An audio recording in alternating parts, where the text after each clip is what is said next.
नमस्कार। आज तारीख है 4 दिसंबर, दिन है सोमवार।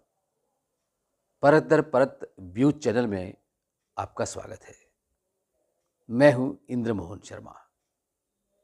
विश्लेषण कार्यक्रम में आज का मुद्दा है 5 राज्यों में कौन बनेगा मुख्यमंत्री। 5 राज्यों के विधानसभा चुनाव हो चुके हैं। चुनाव परिणाम भी घोषित हो चुके हैं।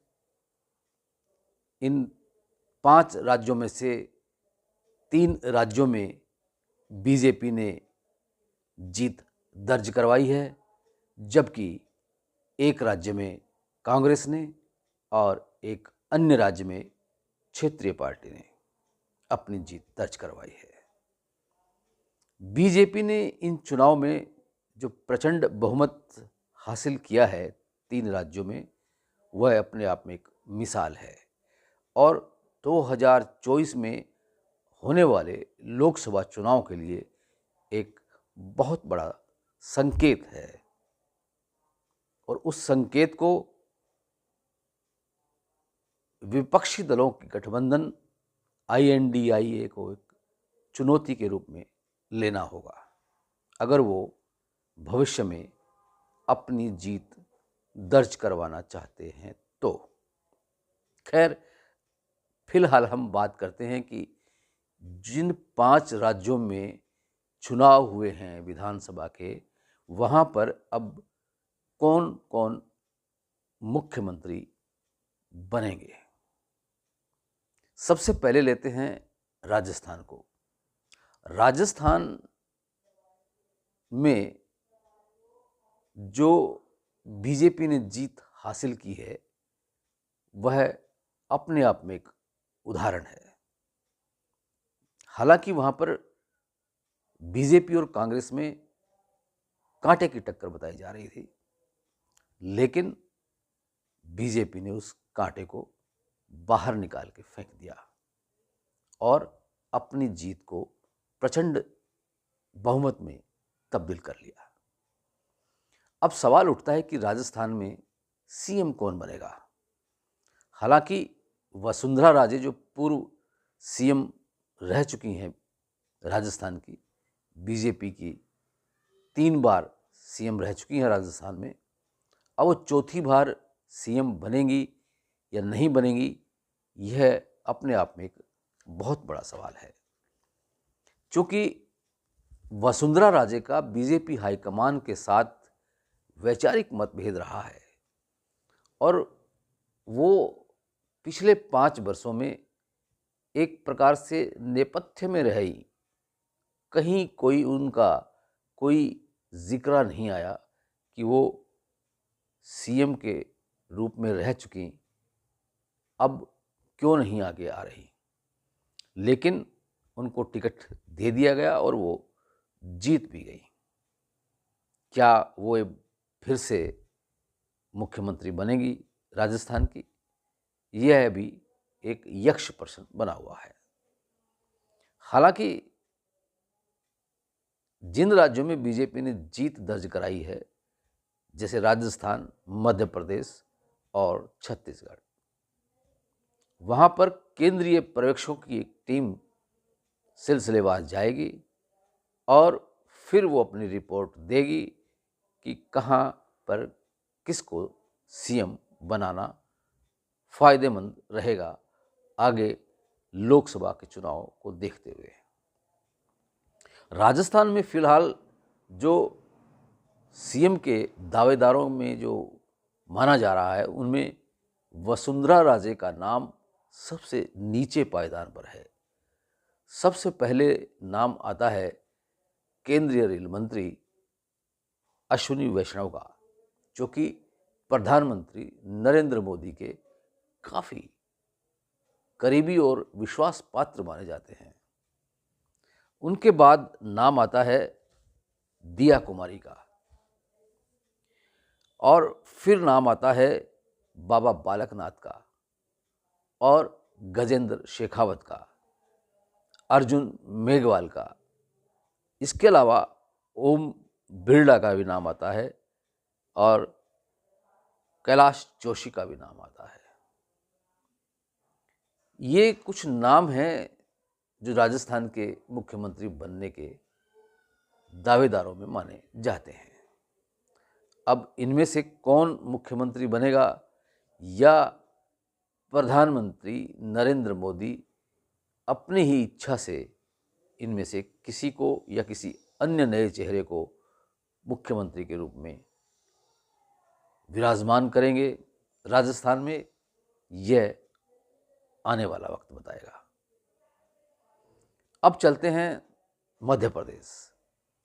मध्य प्रदेश में भी जो विधानसभा चुनाव हुए उसमें भी सीएम के किसी भी चेहरे को पेश नहीं किया गया। हालांकि शिवराज सिंह मध्य प्रदेश के मुख्यमंत्री हैं और पिछले करीब 20 वर्षों से वो बीजेपी की सत्तासीन रहे हैं वहाँ पे, और 16.5 वर्ष तक शिवराज सिंह ही सीएम रहे हैं मध्य प्रदेश के। इस बार मुख्यमंत्री के रूप में ही उन्होंने चुनाव लड़ा है और जीत भी गए हैं, अच्छी जीत हासिल की है। लाडली बहना स्कीम जो उन्होंने लागू की मध्य प्रदेश में, उसका बहुत बड़ा फायदा उनको मिला है।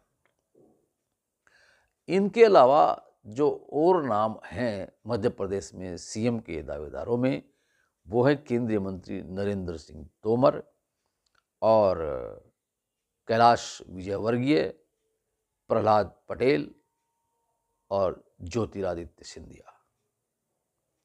इनमें भी कोई एक नाम सीएम के रूप में आगे आ सकता है। यह निर्भर करेगा प्रधानमंत्री नरेंद्र मोदी की इच्छा पर।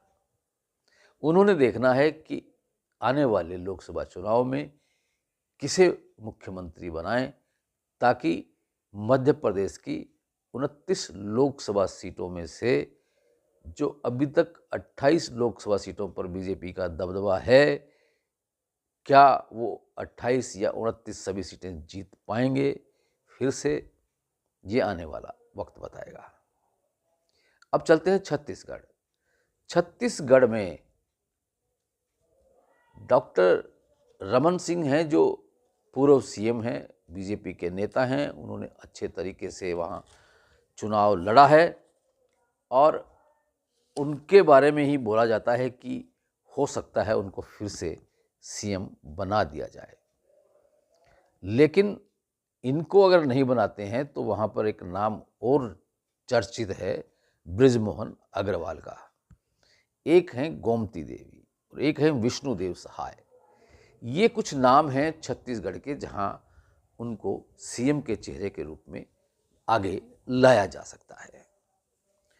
अब बात करते हैं तेलंगाना की। तेलंगाना में इस बार कांग्रेस ने बाजी मारी है। कांग्रेस हाईकमान किसको वहाँ पर सीएम बनाता है यह कांग्रेस हाईकमान तय करेगा। लेकिन वहाँ जो कांग्रेस के प्रदेशाध्यक्ष हैं रेवंत रेड्डी, उनको लगता है कि सीएम का चेहरा आगे बनाया जा सकता है। अब रह गए मिज़ोरम। मिज़ोरम में इस बार जो है एमएनएफ पीछे रह गई है, जबकि जेडपीएम ने बाजी मारी है, बहुमत हासिल किया है। और जेडपीएम को संचालित करने वाले एक पूर्व आईपीएस अधिकारी हैं जो कि इंदिरा गांधी के सुरक्षा चीफ भी रहे थे। उनका नाम है लाल दुमुहा। वो पूर्व आईपीएस हैं और इस बार हो सकता है उन्हें सीएम के रूप में मिज़ोरम में कांग्रेस आला कमान आगे लाए। तो ये हैं फिलहाल पांचों राज्यों के सीएम के संभावित चेहरे। अब इन चेहरों में कोई तब्दीली होती है या नहीं होती है, ये तो खैर आने वाला वक्त बताएगा। लेकिन ये मान के चलिए कि जो भी निर्णय होगा वो आगामी लोकसभा चुनाव को ध्यान में रखते हुए किया जाएगा, ताकि यह रहे कि लोकसभा चुनाव में नफ़ा नुकसान सियासी तौर पर देखा जाएगा, उसका आकलन किया जाएगा, उसके बारे में सोचा जाएगा, मंथन किया जाएगा। जिसमें जो फ़ायदा नज़र आएगा वही निर्णय लिया जाएगा। विश्लेषण कार्यक्रम में आज इतना ही। कल फिर किसी नए मुद्दे के साथ आपसे रूबरू होंगे। तब तक के लिए इंद्रमोहन शर्मा को इजाज़त दीजिए। आपने अगर ये चैनल अभी तक सब्सक्राइब नहीं किया है तो सब्सक्राइब जरूर कीजिए और बेल आइकन के बटन को भी दबा दीजिए ताकि आपको नोटिफिकेशन मिलता रहे। कमेंट भी कीजिए, कमेंट बॉक्स में जाकर कमेंट कीजिए। अगर ये वीडियो पसंद आया है तो इसे लाइक कीजिए और शेयर कीजिए। आपका बहुत बहुत धन्यवाद, आपका बहुत बहुत शुक्रिया।